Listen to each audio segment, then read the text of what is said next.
Welcome to What the Heck's your source for Warhammer Underworlds and under 30 confessions just between you, me, and the diary. I'm your co-host Davy, and I'm on my own for just a minute here. We're bringing you a very special episode. This is something we've been wanting to try out for a little while. This is in our lead up to the LVO, which as you hear this, if you're hearing it on the day of release, hypothetically we're currently competing in. We wanted to not take up too much airspace with preparations for what we're doing and pontifications, but I thought I'd try something a little different and maybe elevate some voices that we don't hear from all the time in our local, and we're taking as many people are interested in doing it and having them share their thoughts and hopes and fears for the upcoming event. These are all recorded before we depart for Las Vegas, and they're just whatever people feel comfortable sharing. I've kind of given everybody a template of some questions, and they can answer as many of those as they like. We're like I said, we haven't tried anything like this before, so I hope you enjoy, and hopefully I'm already playing against you out there. Be well. Hi, my name's Alexx, and I began playing Underworlds when Night Vault was new. At the time, I was pretty new in Age of Sigmar 2, but played plenty of other board games. I grew up loving chess, and Underworlds felt pretty similar to chess, but with cards in between. For the Grand Clash, I'm bringing my favorite warband, Khagra's Ravagers. And it's easy for me to make that decision because Slaves of Darkness is my favorite faction from Age of Sigmar. And as much as I like the Dark Oath, I like the Chaos Warriors and their bulky armor better.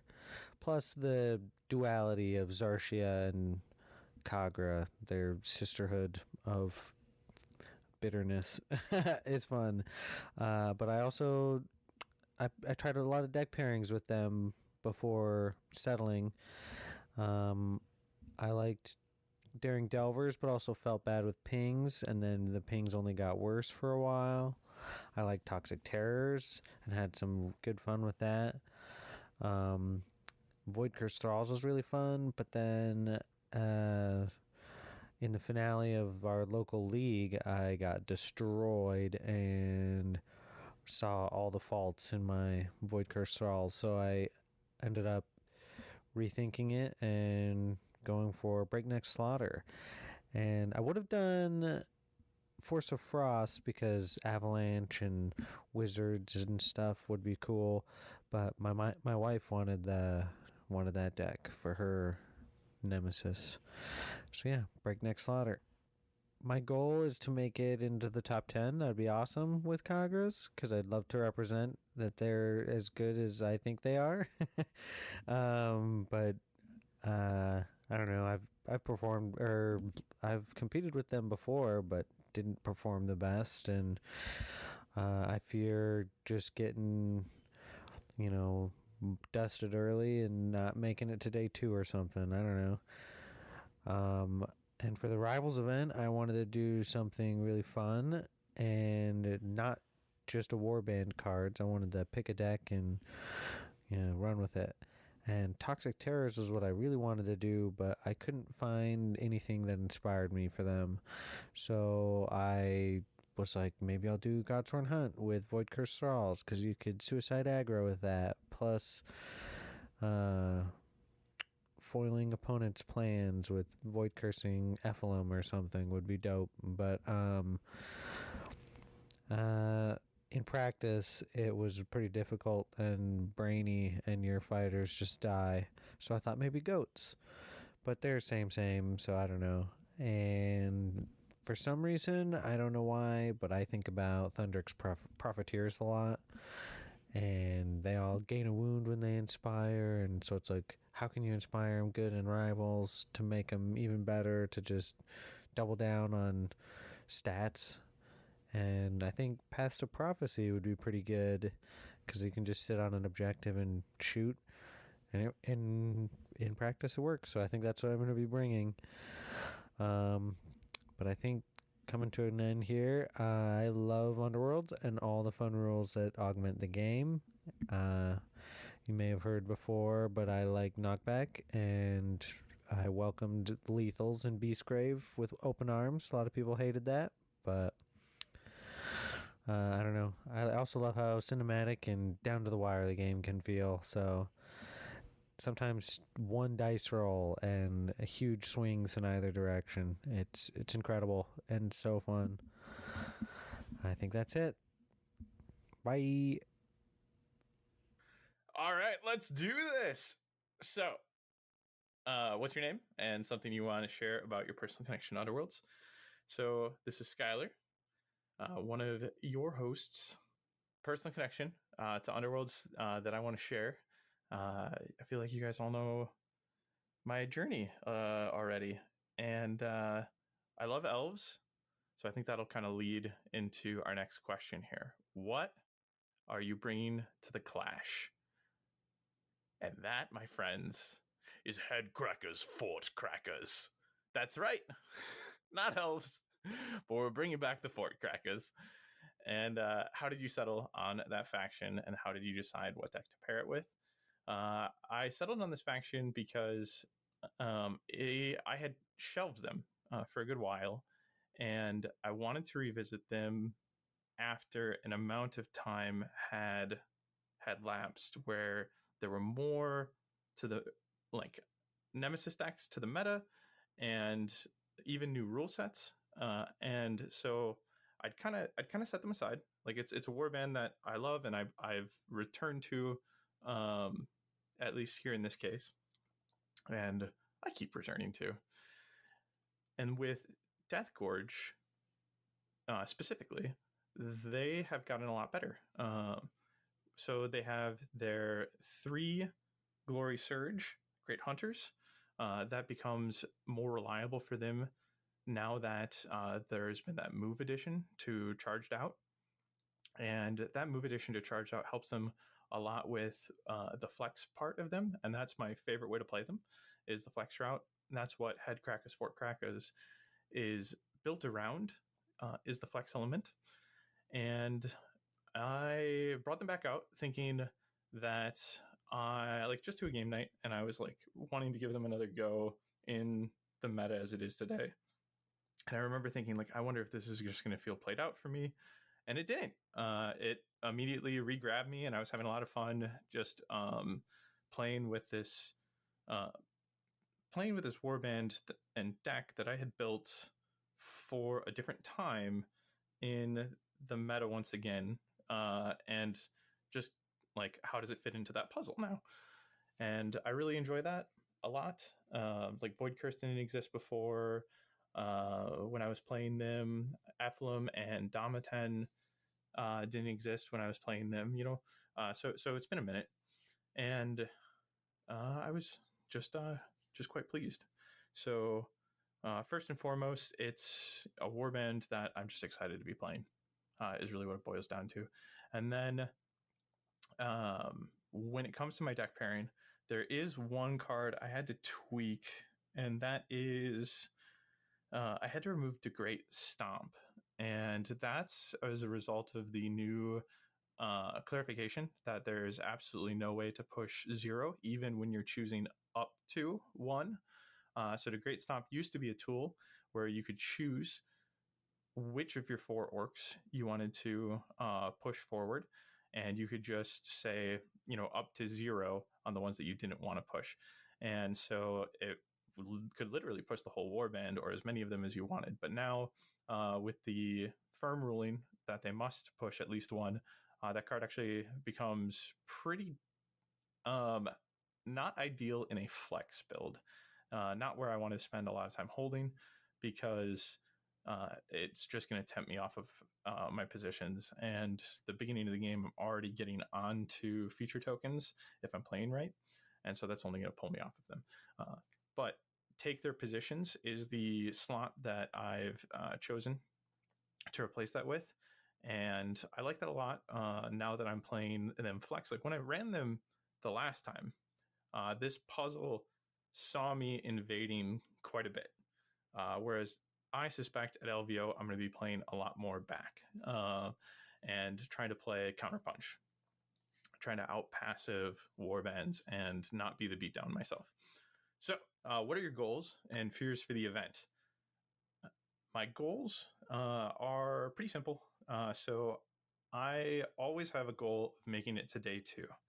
That means a lot to me. I really want to be able to make it to that top cut and compete in that second day where everybody that's there, has made it through day 1, and I feel like that day 2 has a chance, not a guarantee, but has a chance at being those like higher heady games.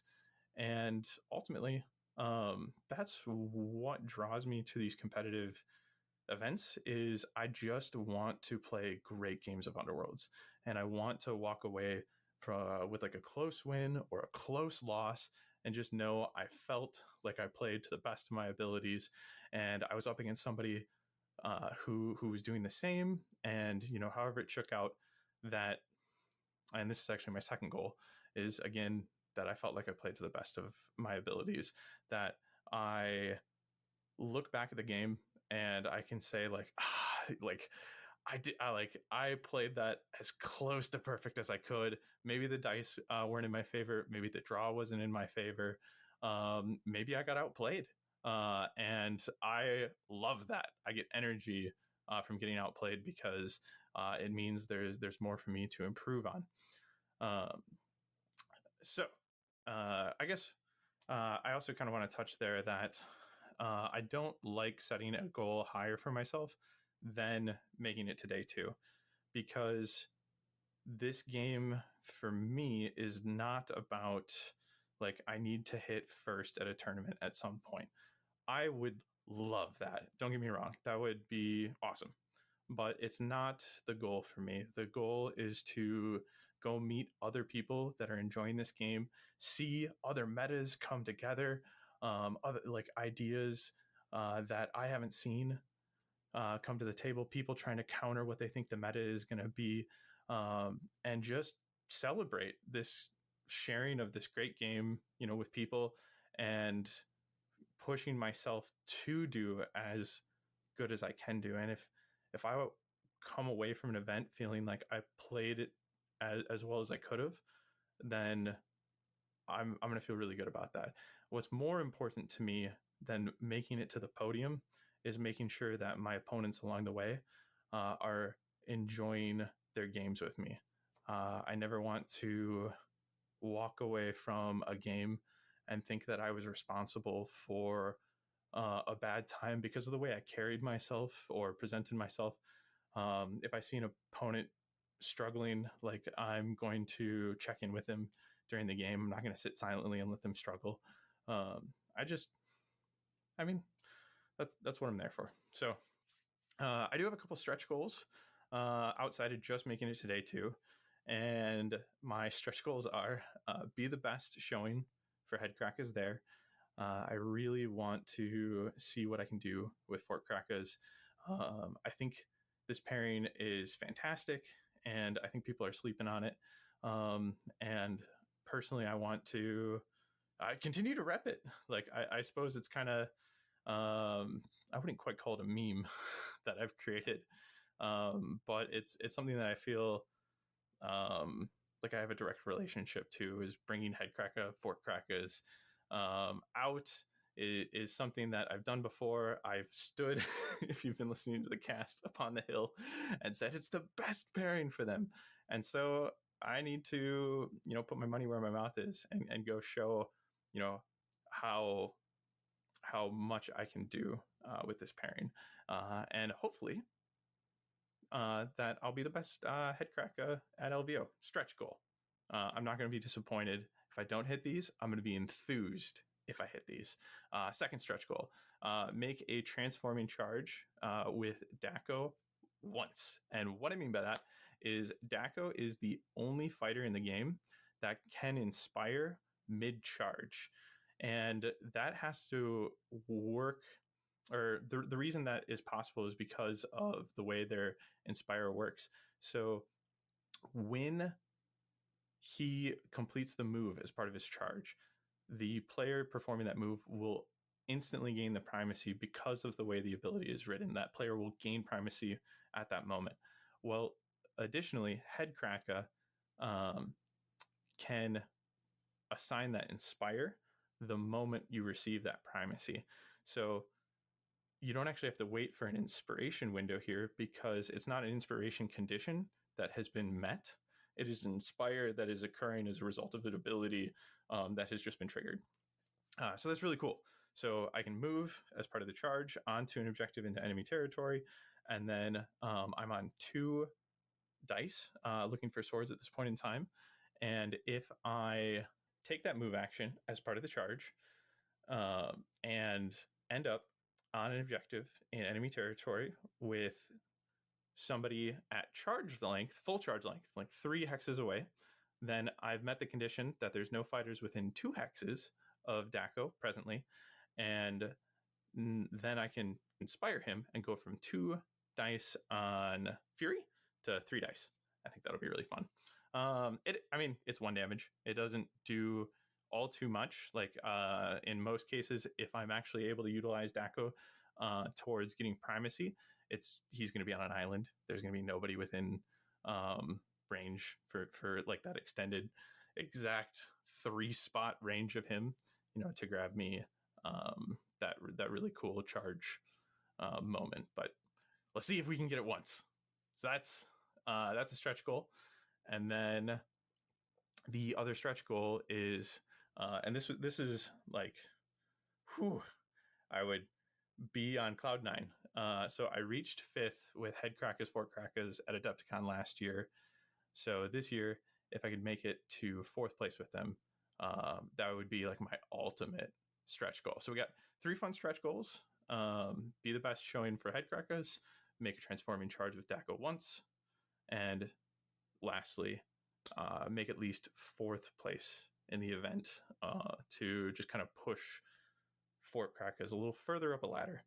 But to speak back to making it to day 2, and that's my primary goal. One of the reasons I don't like the idea of bumping that goal up any higher than being able to be a part of that second day is you never know how the days are going to go. Like, you don't know how many people are going to sign up. You don't know how many of those people are really bringing like their absolute A game. Like, it's an event full of sharks. You don't know. You just don't know. And I don't ever want to feel like I'm pressuring myself and losing sight of the fun by pushing the goalpost to the podium. I'd rather just be able to be a part of that second day and earn that. And, talking in circles, it's thing I've done more than once in the show. Something you're used to at this point, but it's even harder when it's just me here alone with my thoughts and a microphone. So the next thing that we're going to do is talking about my fears real quick. My fears are Hexbane Hunters, for sure. Drum, Drapers, Gnarl Spirit Pack, Domitan Storm Coven. So I'm going to try to lump some of this together. So Domitan Storm Coven, I'm scared of because I haven't practiced in Nemesis against them much. Phil was rocking them for a good while when we had a championship league and then a championship tournament, and he won that at that time. So I was familiar with them, but I haven't had a chance to really test what I'm doing against them, and I think their range is really going to help them out quite a bit.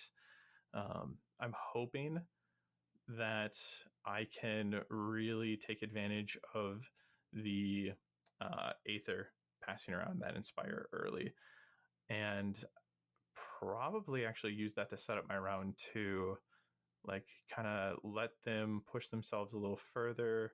Maybe I get a hit on somebody when they're on 1 shields instead of 2, but ultimately kind of score what I can round 1 and then just run in really hard round 2. We'll see.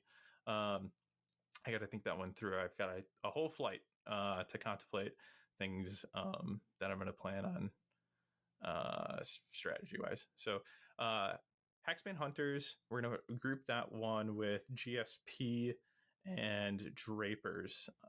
So here, my fear is just getting totally tabled. I've had some bad games against them recently in testing, and I just got just horribly out aggro, just absolutely slaughtered. So we'll see what we can do there.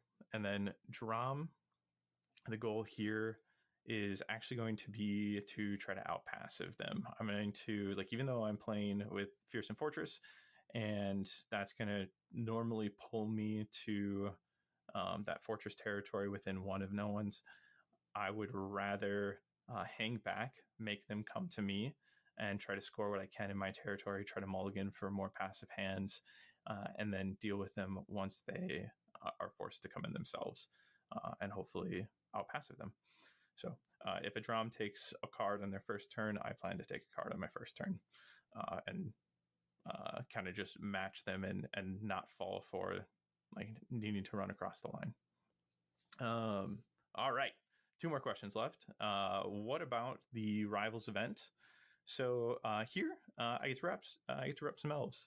I'm either going to be repping Elethane's Soul Raid with Toxic Terror plugged in. I'm really excited about that. It's one of my favorite warbands in the game to play, favorite aesthetically. I mean, I just love elves. I came from, I've shared this in the cast before, Age of Sigmar Champions. Man, I feel like there's a little more to that title. But the Champions card game. And I used to run an Ideneth deck in there that was really control based. And it translated really well, like from an expectation standpoint, when I got my hands on Elethane's Soul Raid. So I've always enjoyed that they've got like a high skill ceiling, and that they are a little bit of control aggro. And I think the Toxic Terror Rivals deck plugged into them is just going to be a lot of fun. And I think it's going to flow really well. If I decide for some reason that I don't want to run Soul Raid at the event, maybe I just did really, really well with Head Crackers, 4 Crackers the day before, and I want to lay off the gas a little. I am bringing Skace Wild Hunt with me. They're my first love, and we can always see how well we can push them through a Rivals tournament. It's also the only warband I myself have completed paint on today. So, all right. Any final thoughts to share? I guess I'm just really excited to be doing this with 8 travelers. My wife is coming along. Brian's wife is coming along. 6 of us are competing. And yeah, I think this is one of the reasons that we do this, is to build memories. It's one of the reasons why I enjoy the idea of traveling and playing competitively, is you get to go with, if you can, members of your local. I think that's so exciting to go together and have this shared experience, but also to meet the rest of the community and all the people that show up, and to just play great games with people that are also like this invested, right? To go to this event, to play Underworlds there, for that to be, their game of choice for the event, and have a blast. So just looking forward to all the memories made. All right. Well, thanks for my time. I was given a strict cutoff here, and I can see that I'm up against that time. So thanks for listening. Hi, my name's Jazz, and I just started playing Underworlds in Nightvault with my then boyfriend, but now husband. I also played AOS for a turn. We've always played board games and enjoyed them together with friends, but there's not a game like Underworlds. For LVO, I'm going to be bringing the Crimson Court with Force of Frost. The Crimson Court have always been my favorite warband. I'm a little obsessed with vampires. But I'm a little bit sad that Hunger is only in their faction deck, and the cards have cycled out. I thought Dire Chasm was such a cool season. I would feel they would perform well when paired with a newer deck, though, for this tournament. Plus, having 3 wizards as vampires is super cool. You could have Prince Duval and Gorath with his staff, and you could give the Everwinter staff to a Nice and turn him into another wizard. It'd be so cool. And Abyssoth's Avalanche is super rude, and I think it'd be such a cool card to play and bring. Hopefully they don't nuke it. But my goal for the tournament is, and LVO, is to just have fun. I like going to these competitions just to go out there and meet new people and enjoy the convention, not necessarily to compete, but if I make day 2, that would be awesome. I also fear having too much fun at the convention before games and not having enough sleep. I was really on the fence with bringing the Blade Coven. I really want to paint them as beach Barbie mermaids, all sparkly and perfect. I'm a little bit of a perfectionist and I didn't finish painting them in time for LVO, and I don't want to rush myself. So I think I'm going to bring my black powder Buccaneers instead. I love painting warbands just because you can kit bash them and make them extra special and different from everybody else's. Just like my pirates, I painted them to be Aladdin just because my name's Jasmine, like the princess. And so I did Gorlak as the Sultan Jafar, and Shriek is Iago, and Pegs is Aladdin, and Mange is Abu. And then I did a modified KG to be the genie in the lamp, and I took green stuff and I made him a cool little tail. And my friend 3D printed me like a little lamp, and he's coming out of the lamp. He looks awesome. But in the end, I'm super excited for LVO and can't wait to meet everybody. Cheers. Okay, so what I'm bringing to the Nemesis Grand Clash started off easy. Once the Thricefold Discord came out, I knew I had to go with the Slanesh Warband and ride or die until some of their new shiny chaos came out. That had to be particularly tempting since they are so interesting and have so much to work with. But then just what to pair it with. Kind of kept feeling an inclination to go back to my roots of Holy Objective, see if I can make it work. They have a lot. They have their surges in house for casting or attempting to cast. So Seismic Shock both hold objective and played into their what good they do have in their objective pool with their casting abilities. So trying to bring their own casting as well as Seismic Shocks. A lot of support there for moving and manipulating objectives, pushing, and hold objective with wizards. Thought there also is doing passive play, daring the opponent to come in and invade where they can poke, because in my experience, the Thricefold, despite having some good profiles, are often really fragile. Having the 2 wizards also helps, but it has come with its own challenges.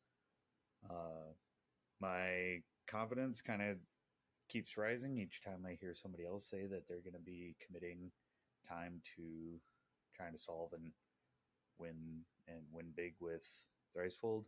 But I have no idea where that's all going to shake out and who has a better pick for a Nemesis pairing for them. So throwing my hat in the ring and we'll see what happens. Goals and fears, basically, I kind of, because every time I've practiced with Seismic Shock, I've realized that this is so fragile. I have so many fears.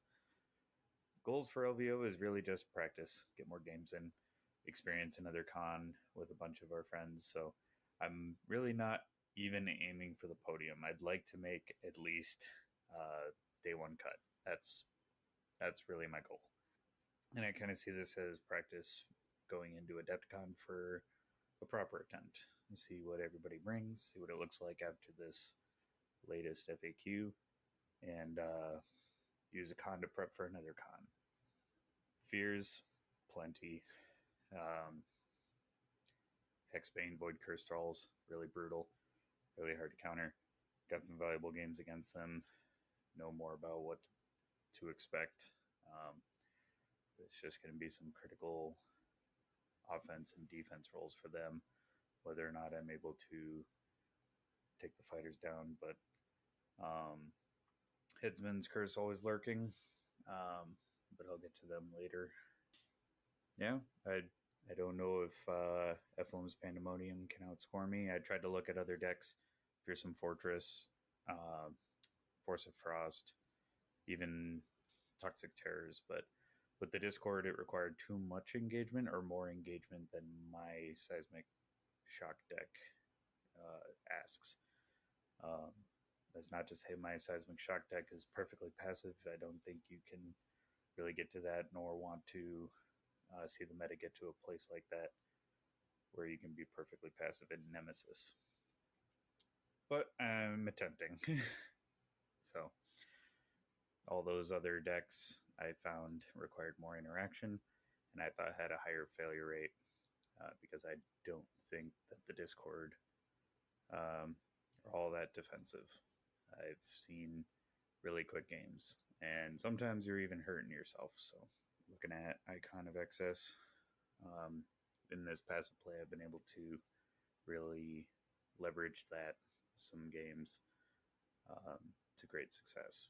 So not that that's the fulcrum, but I found Icon of Excess is really helpful for scoring those multiple surges, for scoring multiple spells earlier, because successfully cast Icon of Excess, then you make another spell attack action with Vashtis, as well as if I can get another spell attack action upgrade onto Vexmore, could even have another one there. So can be very dicey. So I'm by no means confident in this pick, but we'll see. For the Rivals event, I not yet sure. I think I may be going with Dread Pageant's faction deck, just because I know it so well. I tried Thricefold with Seismic Shock just to kind of keep the fundamentals going so that I didn't have to practice multiple factions. So I tried Thricefold with pure Seismic Shock, and by God, that was even worse in terms of the knife's edge that you're playing the game at. So don't think I'll be doing that. Instead, I'll be playing the Dread Pageant probably, which I feel a little bit bad about going into our next segment, because I believe that our pink slip match will be occurring before the Rivals match. So let's talk about that. So for pink slip match game, if you haven't heard, myself and Sleeksbull from Underworld's Underground are going to be doing a pink slip game, which is to say a playing for keeps for a painted warband. So if I'm bringing a warband that's painted, he's bringing a warband that's painted. Whoever wins that match, best 2 out of 3, goes home with the loser's painted warband and faction deck. So what am I bringing? Well, if you listen to my last prep video, it's going to be my Dread Pageant. They're near and dear to me.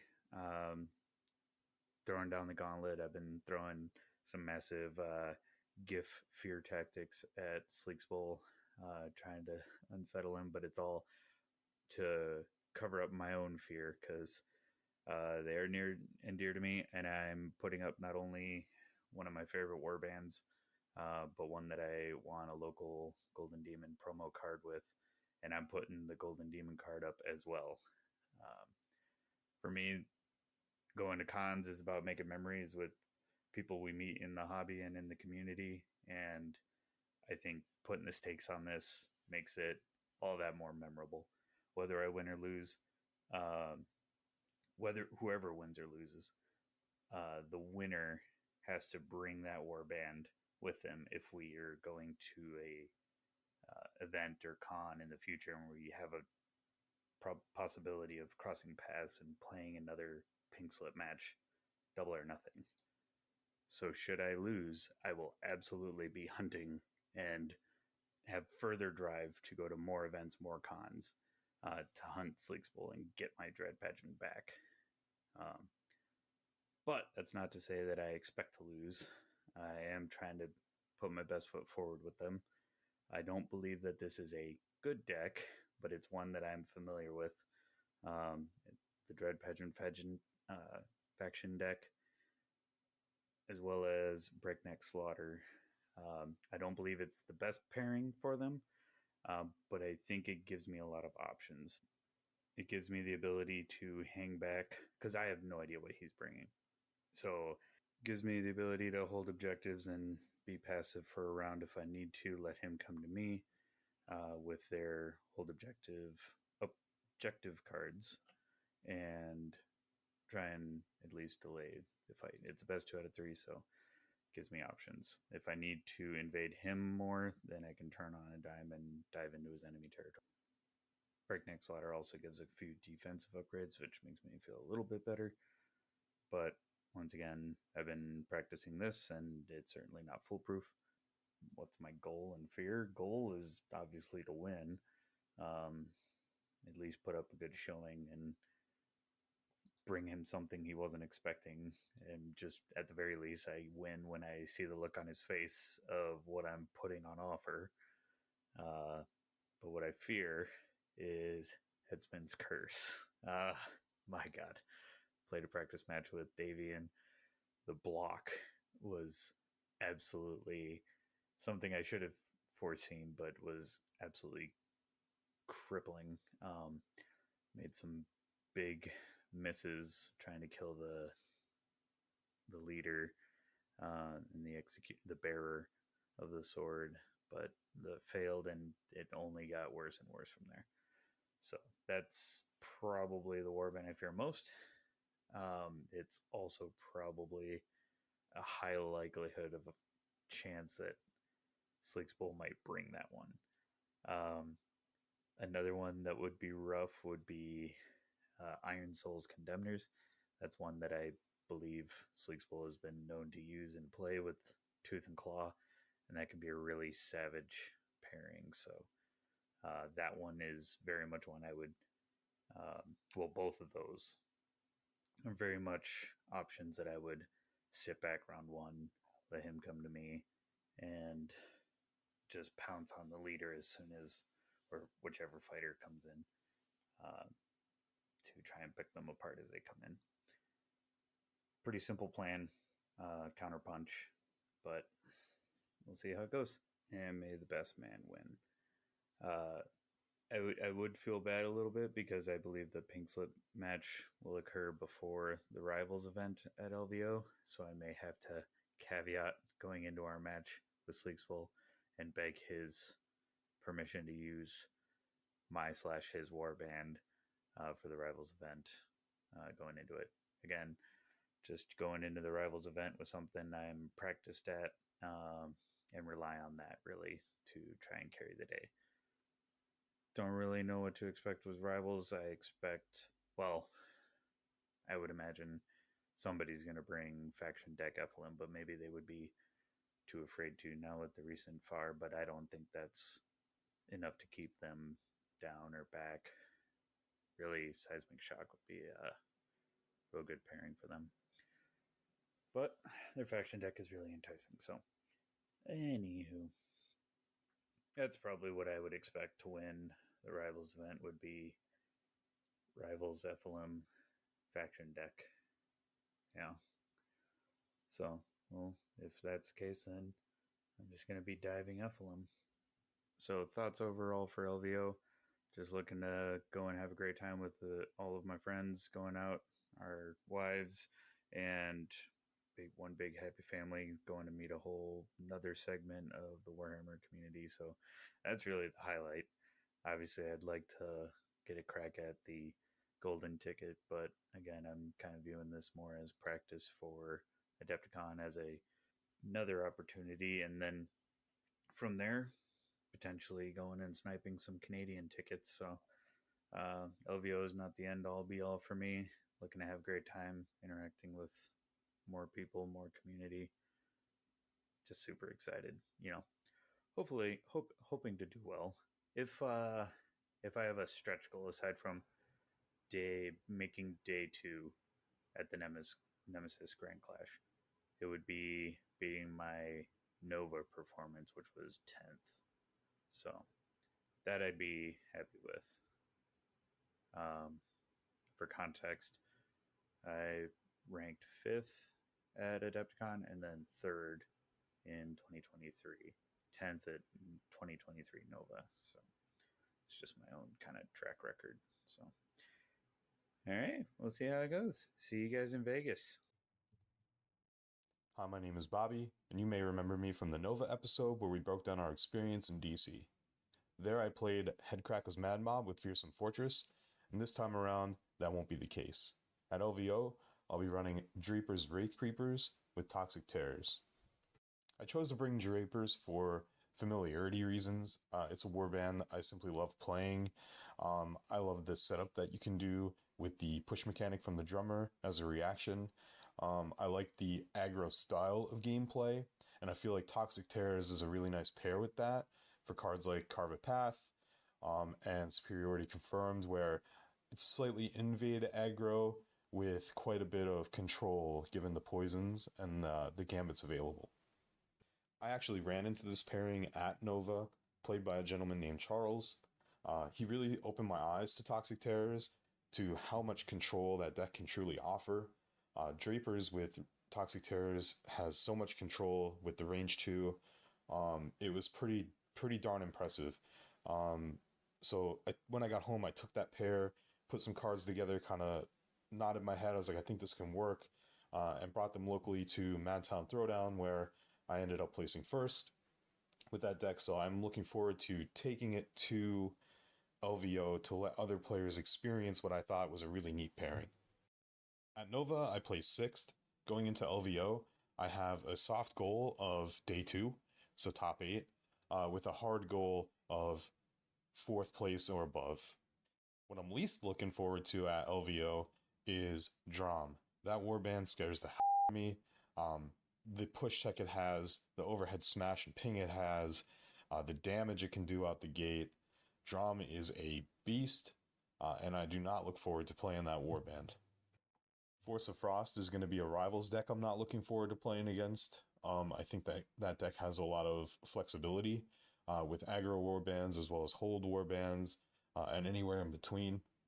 It's a really strong deck to pair with many warbands. Hey, if you are listening to this episode, you've probably listened to more than one from this podcast, so you already know me. I'm Davy, and I'm recording one of these just like everybody else. If this is somehow your first time listening to the podcast, well, I've been a co-host of this show for more than 5 years now. I've been playing Underworld since it started. First few games were Reavers with Sepulchral Guard, throwing them down against Eric at Holy Havoc, I'd say back in probably 2017. Anyway, had a blast and have been enjoying it ever since. This will be my first LVO, so I'm excited for that. As to what I'm bringing, I am coming at this one with the Gore Chosen of Drom. I thought about that in a few different ways. I wanted to bring Headsman possibly as another option. I considered Thricefold for a while. I really like some of the control things, but Brian's been maining them so much it didn't have as many opportunities to try them out. And I'd won one of our local leagues running with Gore Chosen, so at the end kind of fell back onto him. I'll be pairing him with Void Curse Thralls, and that's another one that I considered some other options for. I tried them out with Paths of Prophecy. I tried them out with Tooth and Claw, and of course plenty of reps with Void Curse Thralls. Really wanted to thank George from the Path to Glory podcast and Willie from, you would have heard him on our Double Dutch episode, who's represented Gore Chosen at Worlds. They kind of shared their thoughts on their decks and their takes. And it just came down to taking the thing I was the most comfortable with, especially after the recent drop of the FAQ and errata seemed to shake everything up. And some of the things that I haven't prepped for, well, I figured it was just best that I settle back into something I was most comfortable with. And that was Gore Chosen and Void Curse Thralls. I do like decks that give me some control options, and that's where the Void Curse Thralls comes in here, along with getting to do some cool moves, cool tricks with the Gore Hulk. I find them to be more fragile than you'd expect, because I never save on anything better than one block, so that's a challenge for me. But as to what what my goals and fears for the event are, I'd have to say that I'm just really looking forward to meeting a lot of folks. There's the Underworld's underground guys, there's the Canadian contingent, and all kinds of other folks I know to be going, and it's just really fun to be traveling with a big group of our locals. So that'll be great. As for a goal, I kind of want to represent our team well, and that really is not so much performing well, although I'd like to do that. But I'd like, I'd like at the end of every game, for the person across the table to be glad we played that game, win or lose.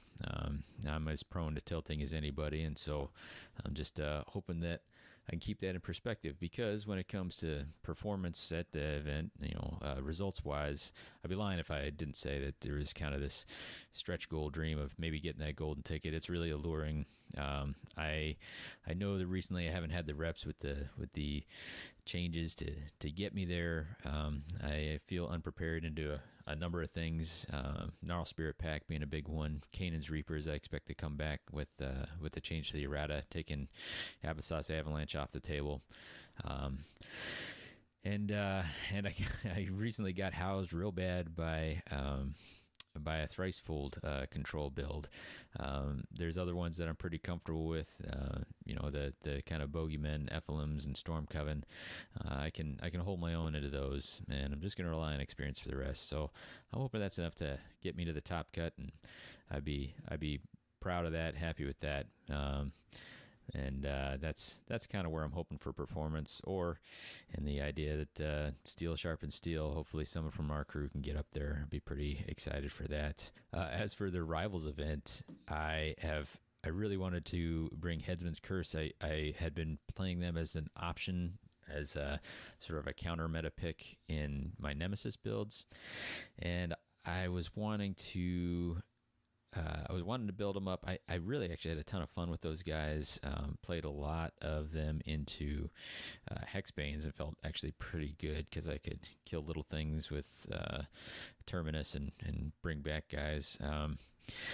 And I just didn't get them painted fast enough, and so now I'm kind of up in the air on them. I was finding the Nemesis builds I was building were about 75% faction cards, and it felt like not much of a stretch to just make it the whole Rivals deck.